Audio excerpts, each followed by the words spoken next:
Bonjour à tous, c'est un très grand plaisir de vous retrouver dans ce MOOC Gestion des risques d'inondation. Je me nomme Jules Mangwa, enseignant-chercheur à l'Université Jean-Laurion Guédé de Daloa, hydrogéologue. Dans cette séquence, nous allons aborder le cycle de l'eau. À l'issue de cette séquence, l'apprenant doit être capable de définir le cycle de l'eau et ses composantes et d'établir le bilan hydrologique. La séquence se déroulera en 3 points. Tout d'abord, nous allons présenter quelques généralités sur l'eau, puis nous définirons le cycle de l'eau et ses composantes, et enfin, on établira le bilan hydrologique. Il faut dire que l'eau, source de toute vie, se présente dans la nature sous 3 formes: solide, liquide et gazeux. Ces changements de phase dépendent essentiellement de la température et de la pression. L'ensemble de ces processus de transformation et de transfert de l'eau forment le cycle de l'eau. Sous l'effet du soleil, qui était le moteur du cycle de l'eau, les cours d'eau vont s'évaporer, tout comme les plantes vont s'évapotranspirer pour donner par évapotranspiration,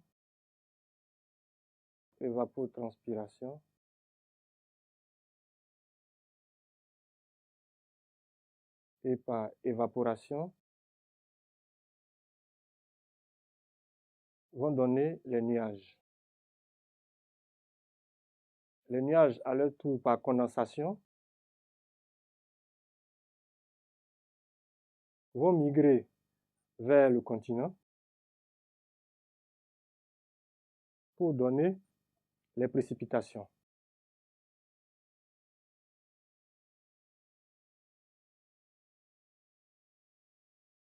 Les précipitations, une fois sur le sol, vont emprunter plusieurs cheminements. Donc, une partie de ces eaux vont ruisseler sur le continent pour rejoindre les océans et les mers.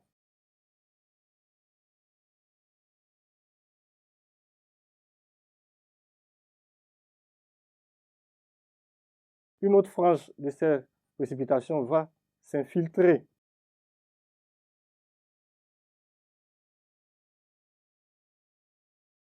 pour donner les nappes.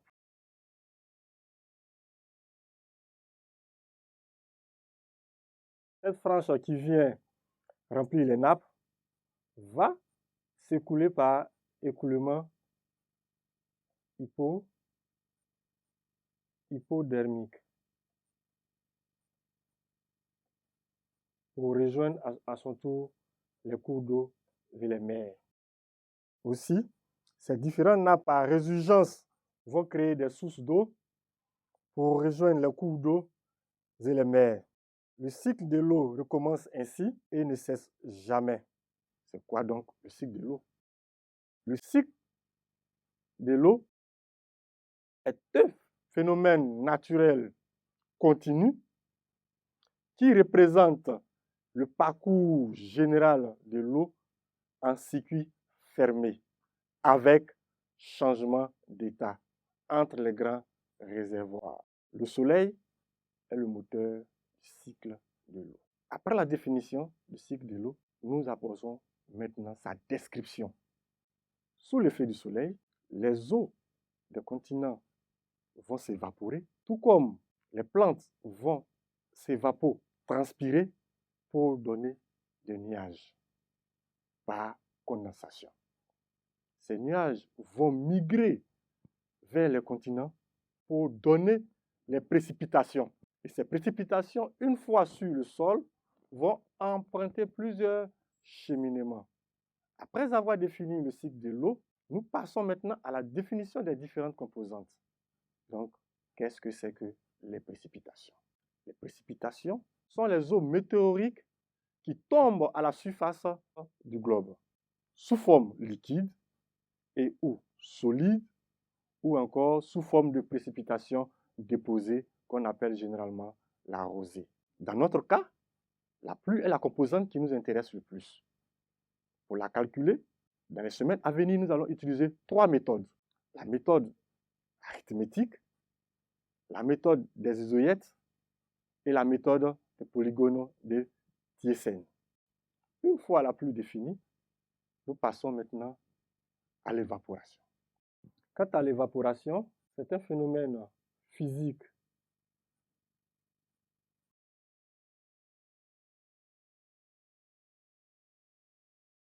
au cours duquel un liquide se transforme en vapeur sous l'effet du soleil. Sous l'effet du soleil. Il se produit au niveau des océans, des mers et des lacs et des réservoirs naturels ou artificiels.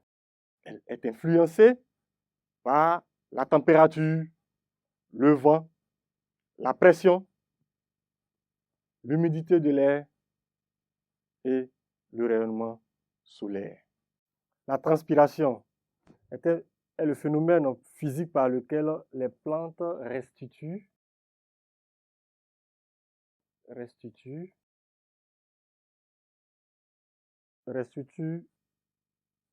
l'eau qu'elles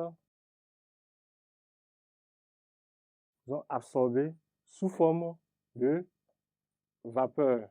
Elle est influencée par les facteurs physiologiques de la plante, c'est-à-dire la densité des feuilles, l'ouverture des stomates et les facteurs environnementaux tels que la température, le vent, l'humidité du sol ou la disponibilité de l'eau dans le sol. Il faut dire que la conjonction de l'évaporation et de la transpiration donne l'évapotranspiration. Quant au ruissellement ou écoulement, c'est la partie de l'eau qui s'écoule, de l'eau de précipitation qui s'écoule à la surface du globe pour rejoindre les cours d'eau.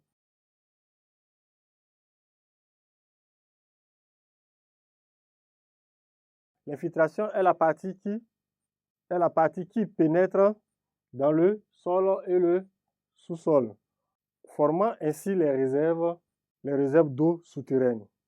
Une partie de cette frange va également s'écouler pour rejoindre les cours d'eau.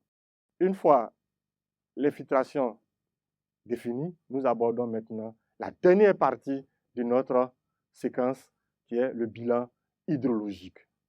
Le bilan hydrique dépend essentiellement des principales composantes du cycle de l'eau. Les précipitations, les ruissellements ou écoulements de surface et les écoulements souterrains et enfin l'évapotranspiration. Le bilan hydrologique se résume en cette équation. P plus S qui donne les ruissellements et les écoulements, plus les écoulements souterrains, plus les stocks de la saison en cours. Donc, il faut dire que P représente les précipitations,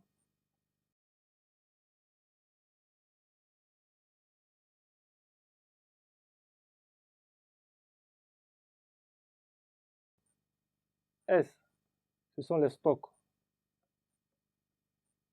de la saison passée,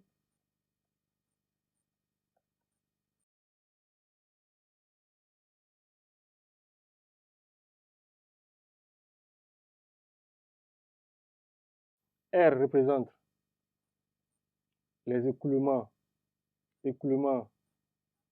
les écoulements de surface,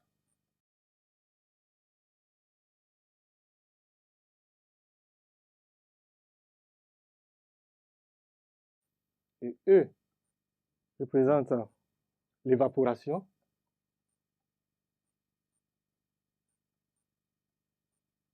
et cette dernière partie représente les stocks